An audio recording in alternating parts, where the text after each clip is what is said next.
बच्चन बाबूजी महाराज, भाग तीसरा, बचन 40वां। आगरा, 20 अक्टूबर 1938। सूरत वो जौहर है जो अपने में आप रत और मगन है। वो शब्द की अंश है, वो तवज्जो रूप है। सूरत का लखाव होना चाहिए और वो सदगुरु के वचन बार बार सुनने से होगा। आरती का यही मतलब है कि सूरत को किसी कदर सब तरफ से न्यारी करके गुरु में जोड़े। पहले पहल संतों ने सूरत का पता दिया और शब्द मार्ग का उपदेश किया। संत नित्य अवतार हैं। पहले के युगों में भी संत हमेशा यहां आते रहे हैं, मगर गुप्त रहे और जो अधिकारी हंस जीव जिस जिस वक्त में थे उनको चिताकर अपने संग ले गए। जब प्रगट रूप में संत यहां पधारे और अवतार धारण फरमाया, तब भी उनका सूरत शब्द मार्ग सीने ब सीने ही जारी रहा। सिवा अधिकारी जीवों के जिन्होंने दिलो जान से संत मत कबूल किया, वो सबके लिए वैसे ही गुप्त था। अब जबकि कलयुग का प्रभाव बहुत बढ़ा, संतों ने अति दया करके आमतौर पर सूरत शब्द मार्ग जारी किया। संतों के मत के जारी होने से पेशतर जब जब और जैसे जैसे मत इस संसार में प्रकट हुए, उनमें चाहे शब्द योग की विधि भी बतलाई गई, जैसे शब्द ब्रह्म, अशब्द ब्रह्म या पातंजलि योग शास्त्र के शब्द या और विधियां अभ्यास की, जिसमें शब्द का अंग भी था, मगर उन सब मतों के शब्द में और संतों के शब्द में बड़ा अंतर है। जिस शब्द का उपदेश संतों ने किया है वह बिल्कुल न्यारा है। संतों के शब्द की कमाई का अधिकार केवल सूरत को है और सूरत का पता संतों से पहले किसी को नहीं मालूम था। सब बेखबर थे। सर्वप्रथम संतों ने सूरत को लखाया और शब्द बतलाया। इससे पेशतर सूरत शब्द मार्ग को कोई नहीं जानता था। सूरत से मतलब संतों का उस जौहर से है जो अपने में आप रत और मगन है, यानी बिना किसी किस्म की मदद के जो स्वयं अपनी शक्ति से पूर्ण चैतन्य होकर पूर्ण आनंद और रस ले सकती है, इसका नाम सूरत है। और वो शब्द की अंश है, यानी सूरत का जौहर और शब्द का जौहर एक है। यह शब्द सत्य देश यानी दयाल देश का सत्य शब्द है। और मतों में जो शब्द बतलाए गए हैं वो काल शब्द और माया शब्द हैं। काल और माया बजाते खुद यानी स्वयं अपनी शक्ति से पूर्ण आनंद और रस नहीं ले सकते। ये उनमें कमी और खामी है। जहां तक सूरत और शब्द दोनों रत और अभेद अवस्था में है, वहां तक सत्य देश और दयाल देश है। सिर्फ वहां अपने में आप रत और मगन होने और पूर्ण आनंद व रस की कैफियत है। सत्य देश में पूर्ण रूप है और अंतर जाकर और विशेष नूरानी रूप है। इस तरह का फर्क तो है, मगर वहां कमी नहीं है, पूर्ण रूप है। कुल मालिक अनामी पुरुष से जो धार निकली वह पूर्ण शक्ति लिए हुए आई और उसने अगमलोक रचा। वहां से जो धार आई वह भी पूर्ण शक्ति लिए हुए आई और उसने अलखलोक रचा। इसी तरह से सत्यलोक की रचना हुई। यहां तक सूरत और शब्द दोनों रत और तद्रूप हैं। यहां यानी अगम अलख और सत्यलोक में मालिक का पूर्ण रूप है। वाणी में फरमाया है, इन तीनों में मेरा रूप, यहां से उतरी कला अनूप। सत्यलोक के नीचे वो पूर्ण रूप नहीं है, बल्कि वहां से कला यानी नीचे की रचना करने की शक्ति निकली। सत्यलोक तक जो सूरज शब्द की दोनों धारें रत थीं, अब अलग अलग हो गई। शब्द अंग वाली धार काल है और सुरत अंग वाली धार आद्या अथवा माया है। रचना करने के लिए ये दोनों धारें आपस में मिलती हैं, क्योंकि बिना रले मिले रचना नहीं हो सकती, मगर फिर अलहदा हो जाती हैं। रत नहीं हो सकती और बिना रत हुए सत्यदेश का जो आनंद और रस है वो ले नहीं सकती। उनको सत्यदेश के आनंद का ज्ञान ही नहीं है, उनमें वह योग्यता ही नहीं है। अगर सत्य पुरुष का आनंद ले सकते तो उनको वहां से निकलने की जरूरत ही क्या होती। वो खुद वहां से निकल आए, मगर रचना नहीं कर सकते। काल फुरना उठाता है और संकल्प विकल्प व सोच विचार करता है कि रस लेने के लिए मैं क्या तदबीर करूं, मगर कुछ कर नहीं सकता। वैसे उसमें बड़ी भारी शक्ति है, मगर इतनी नहीं कि बिना मदद से खुद रचना कर सके। लिहाजा सत्पुरुष के जानिब से काल को मदद दी गई। माया ने काया यानी तन बनाया, काल ने मन पैदा किया और जान यानी सूरत ऊपर से आई, तब रचना हुई।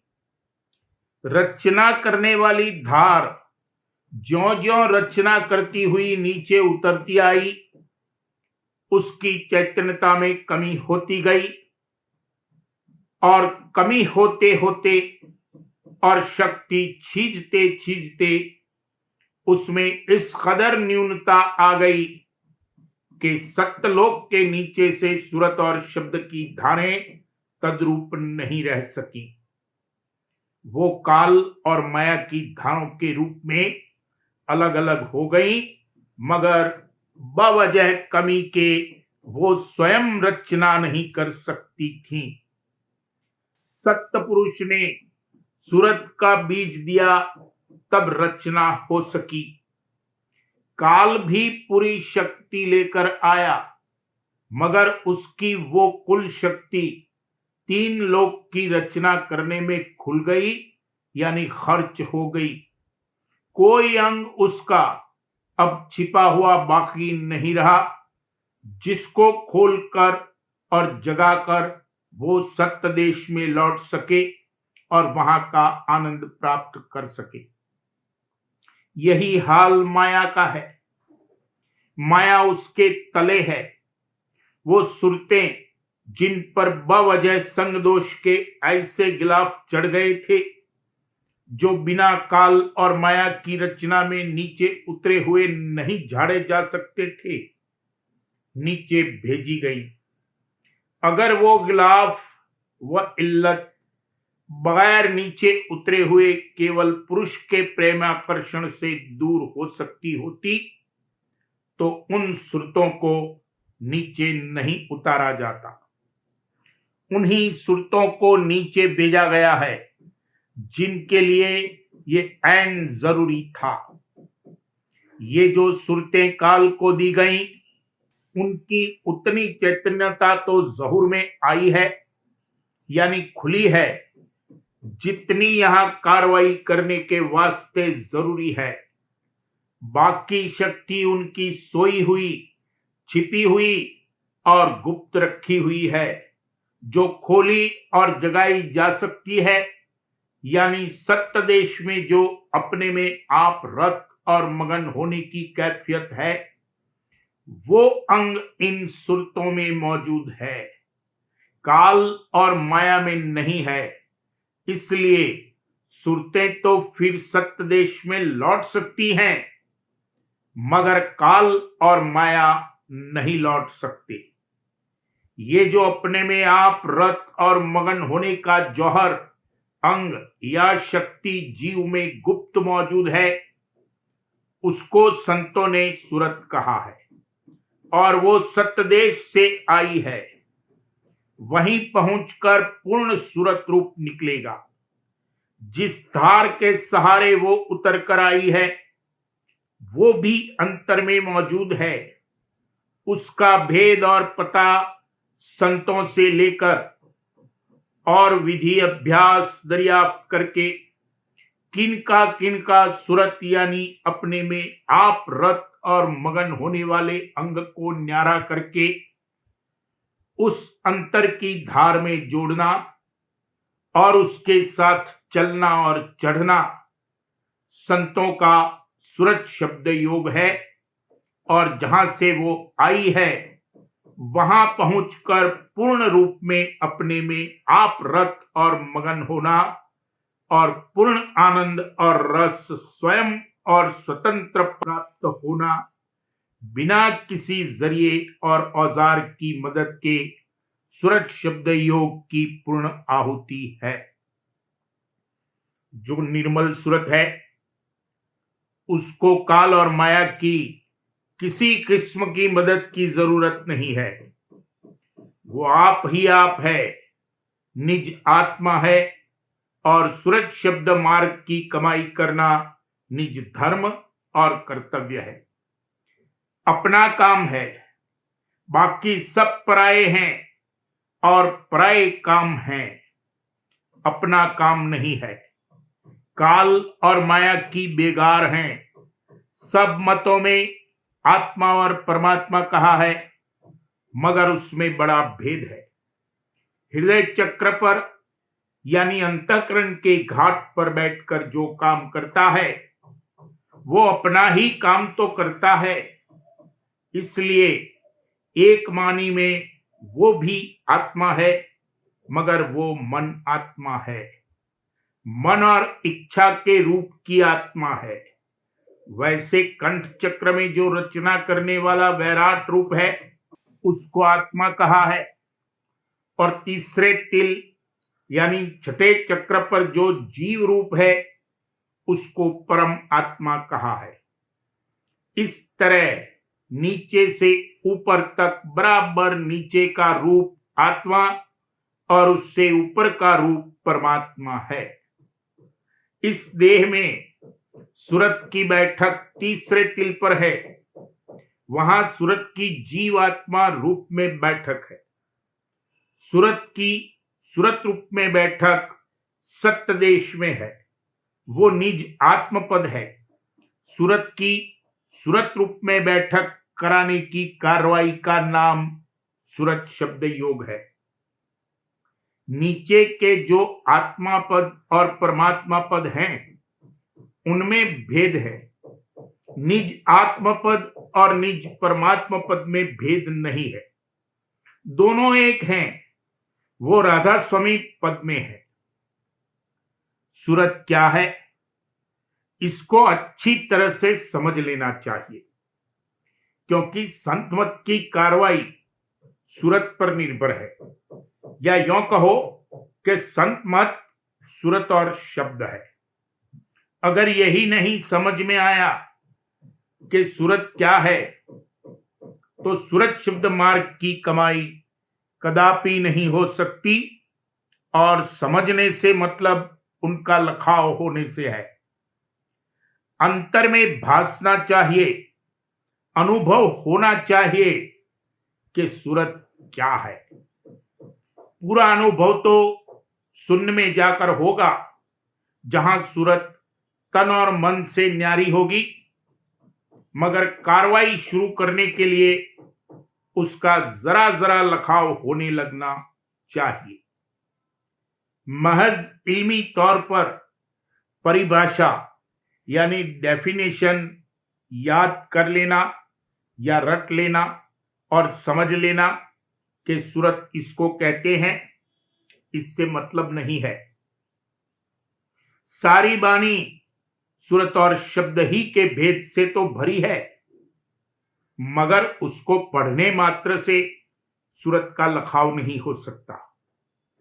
यह अंतर की बात है, विद्या बुद्धि का मामला नहीं है। संत मत का दारोमदार सूरत के लखाव पर है। भाग से अगर संत सदगुरु विराजमान हो तो उनके मुख से चर्चा सुनने से रफ्ता रफ्ता अंतर में सूरत का लखाव होगा।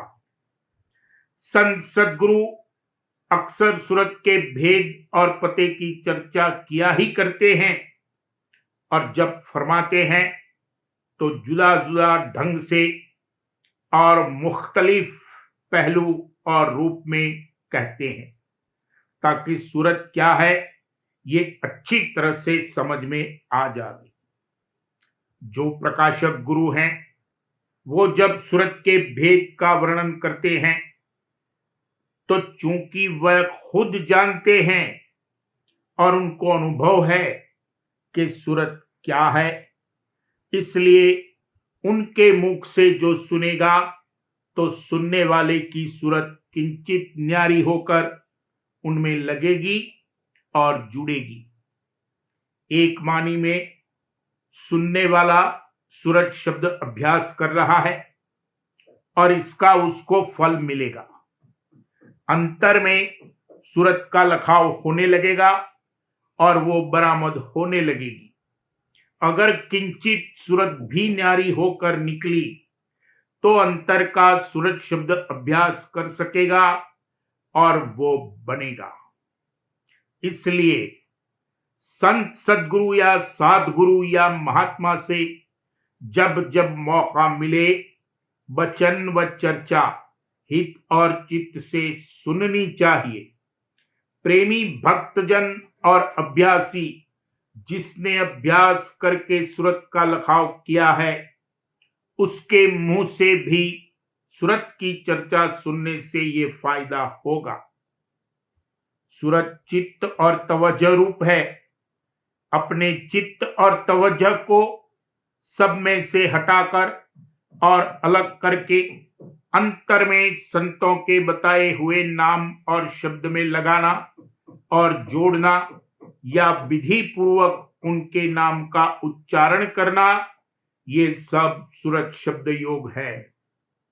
ये तभी हो सकता है जब काल और माया यानी मन और तन के बंधन किसी कदर कम और ढीले हुए होंगे और कटे होंगे। अगर तन और मन के बंधन कड़े मौजूद रहेंगे तो सूरत को न्यारी करके शब्द में नहीं लग सकता। बंधनों का कटना बड़ा मुश्किल है। सिर्फ एक उपाय है और वो गुरु की प्रीत है। गुरु प्रीत से रफ्ता रफ्ता सब बंधन कट जाएंगे। दुनिया का कोई बंधन और कोई प्रीत ऐसी नहीं है जो गुरु प्रीत में तहलील ना हो सके। गुरु की प्रीत मुहिल्ले कुल है, सबको घोल देगी। फरमाया है कि प्रीत उसी की सच्ची है और उसी का एतबार है जिसको शब्द बताया जावे और उसमें उसकी सूरत लग जावे। ये पहचान है। सेवा कोई पहचान नहीं है। तन मन की सेवा से धीरे धीरे सूरत निकलेगी। इसलिए सेवा करना मुफीद है और प्रेम से करना चाहिए, उसका फल मिलेगा। मगर निज सेवा अंतर में सूरत को शब्द में लगाना है। प्रेम से सेवा करने की ये बात है कि जिसकी सेवा की जाती है उसकी प्रसन्नता और रजामंदी हासिल करने के लिए सेवा होनी चाहिए। सेवा में कोई गरज और मतलब नहीं होना चाहिए। अगर कोई आशा लेकर सेवा की जाएगी तो वह मंजूर नहीं होगी, उसका कर्म फल मिलेगा। सेवा करने वाले और जिसकी सेवा की जाती है, दोनों में प्रीत का ताल्लुक होता है। बिना प्रीत के सेवा नहीं हो सकती। जो भी कोई किसी किस्म की सेवा करता है, उसके दिल में थोड़ी या बहुत प्रीत होती ही है और सेवा से वो बढ़ती है। ऐसा तो शायद ही कोई शख्स होगा जिसके दिल में बिल्कुल प्रीत न हो और सिर्फ कपट भक्ति कर रहा हो। कपट भक्ति मंजूर नहीं होगी। कपट भक्ति कुछ काम न आवे, सच्ची कच्ची कर भक्ति। सच्चे और गहरे प्रेमी भक्तजनों का यह हाल है कि उनको सेवा में इस बात की खबर और पता भी नहीं होता कि हम अपना तन मन लगा रहे हैं या कि क्या धन खर्च कर रहे हैं। इसका ये मतलब नहीं है कि वे बेहोश हैं और कुछ पता नहीं है कि हम क्या कर रहे हैं। उनको सब पता है, मगर जिसकी सेवा कर रहे हैं वो और अपना सूरत रूप, ये दोनों मुख्य अंग में मौजूद हैं और बाकी सब चीजें गौण अंग में है। सेव्य की प्रसन्नता प्राप्त करना इसका विशेष ध्यान है और बाकी विचार व ख्याल न्यून रूप में है। ऐसी सेवा मंजूर करके मालिक और गुरु को हर्ष और खुशी होती है और उस हर्ष में सेवक भी हर्षित होता है। ऐसी सेवा करना जिसमें सद्गुरु की प्रसन्नता और हर्ष का मुख्य अंग में ध्यान रखा जाए और उनके हर्ष में अपनी सूरत को भी लगाकर हर्षित होना, ये भी सूरत शब्द योग का फल देगा। यानी ऐसी सेवा से सूरत किंचित किंचित न्यारी होगी। ये जभी हो सकेगा जबकि बेदरेग अपने को मालिक के सुपुर्द कर दे, और बेदरेग जभी सुपुर्द कर सकेगा जब दुनिया में किसी चीज में बंधन नहीं होगा या किसी कदर बंधन कम हुए होंगे। कोई चीज छोड़ने की जरूरत नहीं है, सब में बरते। लेकिन अगर भक्ति में कोई वक्त किसी चीज को छोड़ने की जरूरत महसूस हो तो फौरन पटक दे, उस वक्त संभालने न लगे।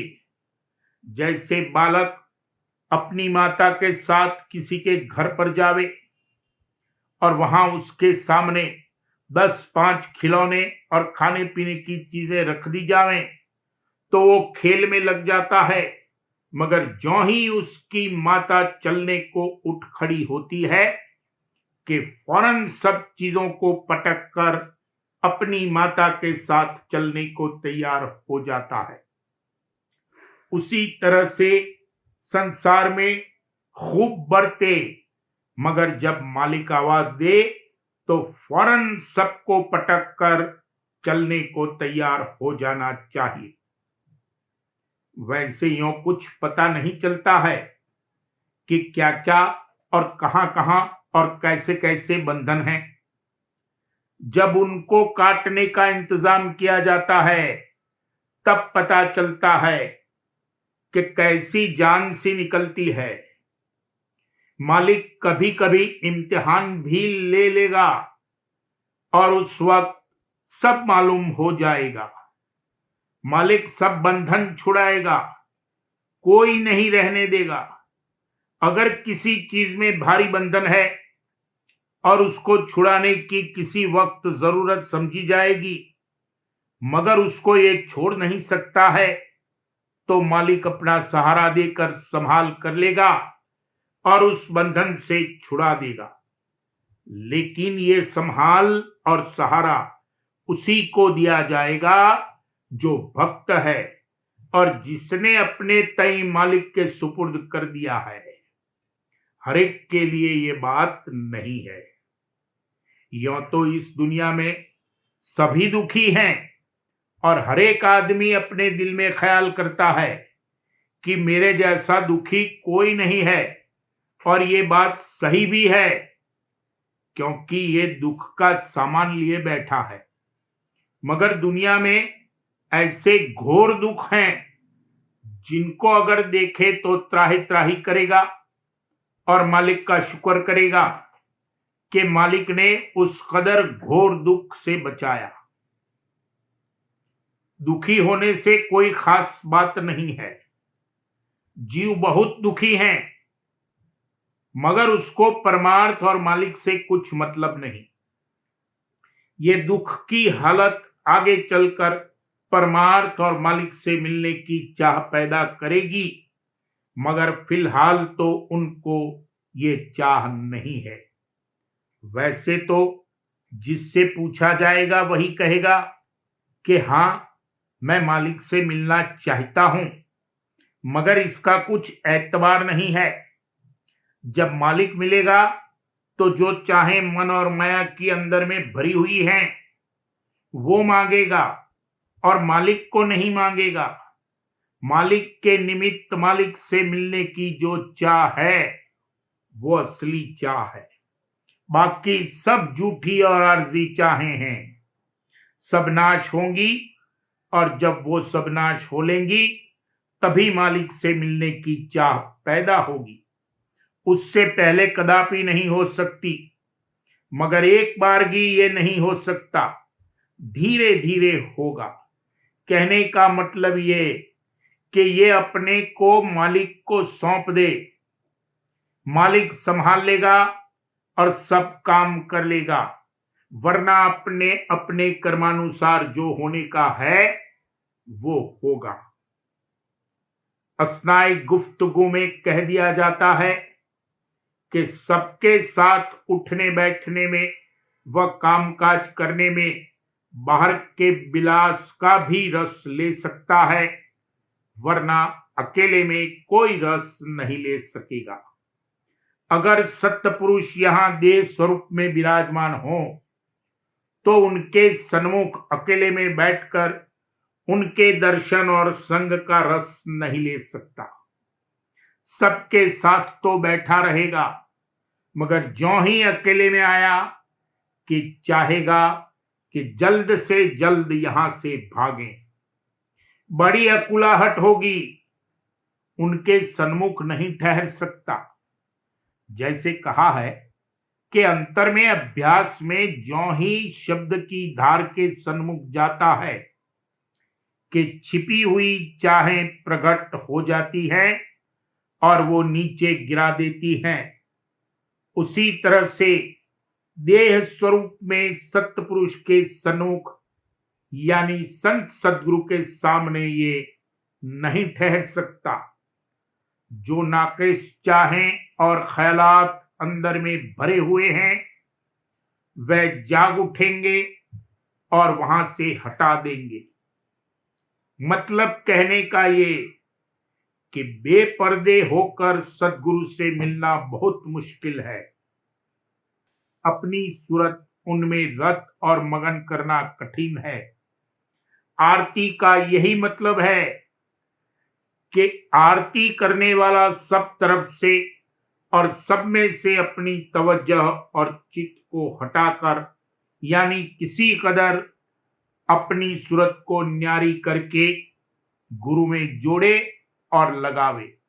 वैसे तो दिन रात दुनियावी ख्यालों और गुनावनों में मशगूल रहता है, कभी अकेले में अपने में आप रत और मगन होने का रस नहीं लेता।